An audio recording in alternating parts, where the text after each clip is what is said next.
What is going on, Jets fans? Appreciate you stopping in. Yesterday, I touched on the Jets defense, had a really strong showing against Baltimore with the one weak link appearing to be free safety Lamarcus Joyner. And is it too early to say you bench a guy after 1 week? Here's why I say no. Here's why I like to give somebody else a shot at the free safety position. Number one, Lamarcus Joyner, I like him as a backup. I like him as a backup free safety. Then if he's in a reserve role, he can also serve as your backup nickel. He has experience doing that.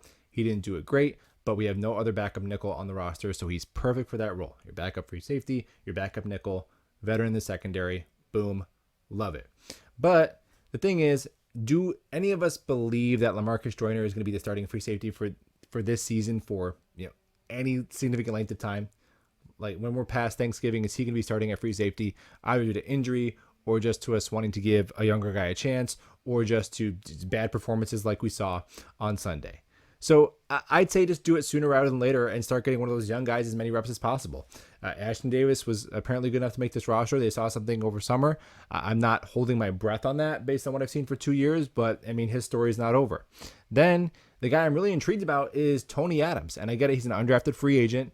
But if Tony Adams was good enough to make the final 53 over Jason Pinnock, a fifth-round pick who played in a bunch of games last year, looked okay. I think we all thought he was probably a lock to be a backup on the 53 this year.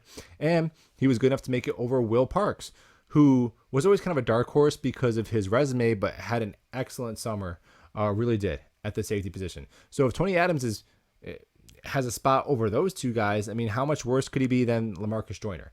And he's definitely a bigger, stronger, faster athlete, more range in the deep middle. The little bits and pieces of film I've been able to see put together by guys like Joe Blewett seems to really play with good awareness, good football IQ, the things we've been wanting Ashton Davis to develop. So if we all kind of have in the back of our minds, maybe Tony Adams is going to get a shot, in November and on, let's just do it now, especially since, most Jets fans, I tended to disagree this offseason. I thought we could really try to compete and make some noise and be feisty.